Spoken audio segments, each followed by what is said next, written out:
Hi, this is Marcus from Android Visionary. Today I'm going to be showing you the Droid Mini from Verizon Wireless. Now I know I'm a little bit late with this review and it's probably not the first review you guys have seen, but I still wanted to take this phone through its paces and show you whether it's worth some of your hard-earned dollars. So join me after the break. Okay, so let's take a look at the phone, and let's take a look at the hardware specifically. It's rocking a 4.3-inch display. It's one of the smaller handsets around. It's not actually all that common to see handsets this small anymore, even though 2 or 3 years ago this was probably considered a bigger device. But, as you can see compared to my Galaxy S4 here, it's not that big. So let's get into it. Basically, it's got the Motorola's X8 computing system inside. If you can see this hardware here, the back here is really glossy. And I don't know if you're like me and you might have a little bit of sweaty palms, but I find that the Droid would slip out of my hands very easily when I would hold it for a long period of time, because I would just start to sweat and then it would just slide right off because it's glossy. And so as you can see here, the camera, if you lay it flat on the table, it could be prone to scratching because it's like right there kind of flush with the back. So there's nothing really to protect this lens from any scratches if you were to lay it down flat. Same way on the front, I have a screen protector on. There's nothing really to protect it here if you were to just lay it down flat and just start going at it, scratching. So really, a case is kind of necessary. I got this case from Distronic. Let my wife try out the phone. She liked this case. She wanted to try it out, so I let her have that. And so it really does need a good case to make it work, in my opinion. So as we turn on the screen, you'll notice it's pretty bright, it's pretty colorful, and it's snappy enough and responsive. Motorola's X8 system's pretty good. It's got 2 GB of RAM. It's a dual-core processor. I would imagine it's kind of similar architecture to what you'd find in the Qualcomm Snapdragon. It's got a 10-megapixel camera on the back with the LED flash, and that can record in 1080p. It's a 342 ppi device, 1280 by 720p. So it's a mid-range phone for all intents and purposes in 2013. On board, it's only got 16 gigabytes of storage. Now, if you're a power user or you like to have like a lot of things on your phone, this is probably not the phone for you, because as you can see right here, the total storage space for your apps is 11.03 gigabytes. So the 4.97 gigabytes up here is just for the operating system. You can't have any of that. And as a major drawback to this phone, it's got no SD card slot. No SD card slot at all. So on the side you have the power and the volume. Now the volume is kind of special because it's the first that I've ever seen where the volume actually dubs as the SIM card tray. So the SIM card can be inside there. I don't have a SIM card in this right now, but the SIM card lives inside of there.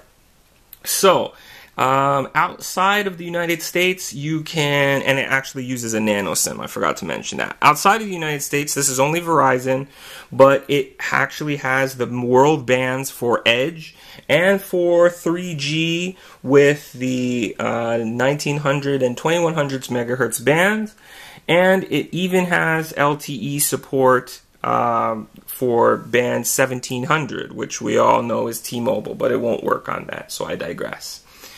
Anyhow, it's LTE capable, so it's a great smartphone for 2013. Now, again, one of the things I liked about this phone the most is definitely the form factor.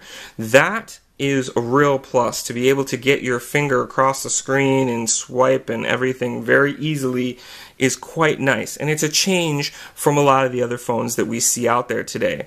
I also kind of like this widget here that you only get on Motorola phones in this incarnation. It was actually on, I believe, the Motorola Razr before, and the Razr series with Verizon, and now it's made its way to the Droid Mini, and it's pretty cool, but it only works, unfortunately, with the Motorola's home docking, the home screens, the desktop here. So, other things about this phone that I really liked.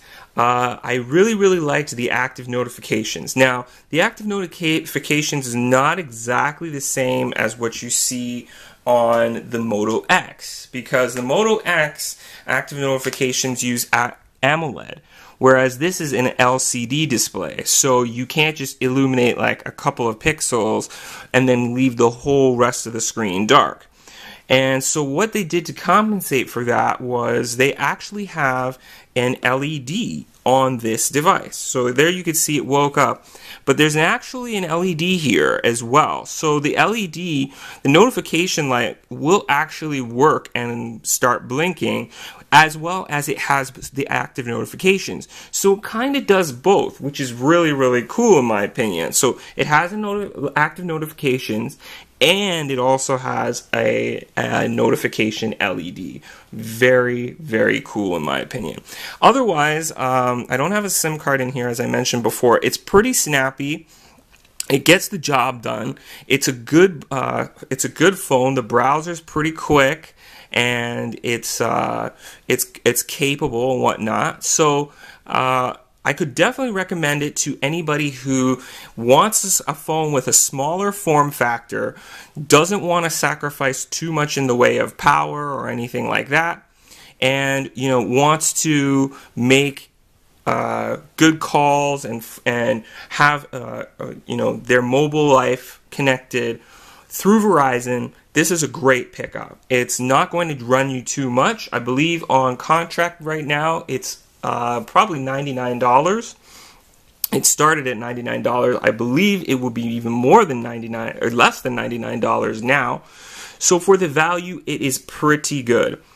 I like the button placement and setup. I really wish more phones would use this multitasking button, because that's the way Google intended it.